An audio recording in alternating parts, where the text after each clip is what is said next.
السلام علیکم پیارے بچوں، امید ہے آپ سب خیریت سے ہوں گے۔ یہ ٹھستے والی کہانی کا نیکسٹ پارٹ ہے۔ دوسری طرف جب بادشاہ شہزادی سے ملنے آیا تو اس نے اس سے کہا کہ میں نے تمہاری شادی کے لیے ایک اور شخص منتخب کیا ہے۔ ساتھ ہی اس نے یہ بھی بتایا کہ قلعے میں 3 دیو مرے ہوئے ملے ہیں۔ جس کسی نے بھی یہ کام کیا ہے میں تمہاری شادی اسی سے کروں گا۔ شہزادی نے پوچھا وہ کون ہے؟ بادشاہ نے جواب دیتے ہوئے کہا وہ میرے سپاہیوں کا کپتان ہے۔ اس نے جب 3 دیو محل کے اندر گھستے ہوئے دیکھے تو اس نے میری سلور کی تلوار سے انہیں مار دیا۔ شہزادی کو یہ سن کر بہت غصہ آتا ہے کیونکہ وہ اس کپتان سے نفرت کرتی ہوتی ہے۔ وہ دکھنے میں بھی اچھا نہیں ہوتا اور شہزادی سے عمر میں بھی بہت بڑا ہوتا ہے۔ شہزادی کہتی ہے نہیں ابا جان، میں اس سے شادی نہیں کروں گی۔ آپ مجھے مزید 100 سال اور بھی قید رکھیں گے تو بھی میں اس سے شادی نہیں کروں گی۔ بادشاہ کو یہ سن کر بہت غصہ آتا ہے، وہ غصے سے سرخ ہو جاتا ہے۔ بادشاہ غصے سے کہتا ہے کہ دیکھ لڑکی، تو نے یہ دوسری دفعہ انکار کیا ہے۔ شہزادی کہتی ہے میں تیسری اور چوتھی دفعہ بھی انکار کروں گی اگر آپ میرے لیے اسی طرح کے لوگ پسند کرتے رہے تو۔ دور کھڑا ہوا کپتان یہ ساری باتیں سن رہا تھا۔ اس نے آ کر بادشاہ کو مشورہ دیا کہ شہزادی کو کچھ دنوں کے لیے محل سے نکال دیں اور جنگل میں اکیلی رہنے دیں۔ کچھ ہی دنوں میں اس کے حواس ٹھکانے آ جائیں گے اور وہ سمجھ جائے گی کہ وہ کیا کھو بیٹھی ہے۔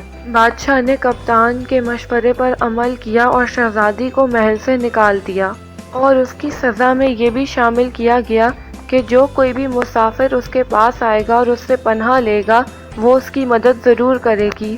وہ جنگل میں ایک جھونپڑی میں رہنے لگی۔ ایک روز زیب بھی وہاں جنگل سے گزر رہا تھا۔ اس نے بھی یہ کہانی سنی تھی کہ یہاں ایک خوبصورت لڑکی رہتی ہے جو ہر مسافر کی خدمت کرتی ہے۔ اس نے سوچا کہ چلو چل کر دیکھتا ہوں کہ یہ بات سچ بھی ہے یا نہیں۔ زیب نے اپنی بندوق اور سلور کی تلوار لی اور پھر جنگل کی طرف چلا گیا۔ جنگل جا کر اس نے اس لڑکی کو دیکھا اور اس سے کھانا مانگا۔ اس نے زیب کو پیٹ بھر کر کھانا دیا اور پانی بھی پلایا۔ زیب نے اس سے پوچھا کہ تم کون ہو، کہاں سے آئی ہو، کیونکہ مجھے تم کچھ دیکھی دیکھی لگتی ہو۔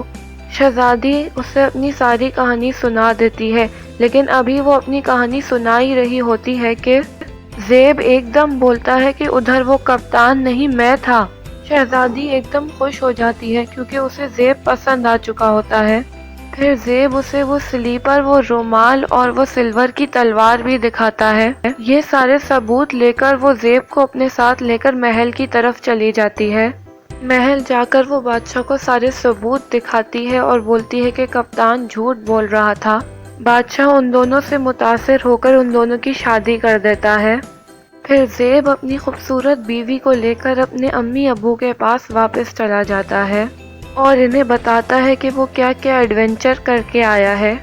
لیکن بچوں جانتے ہو کہ پھر اس دھوکے باز کپتان کا کیا ہوا؟ اس کو بادشاہ نے 6 ماہ تک جیل میں رکھا اور پھر محل سے نکال دیا۔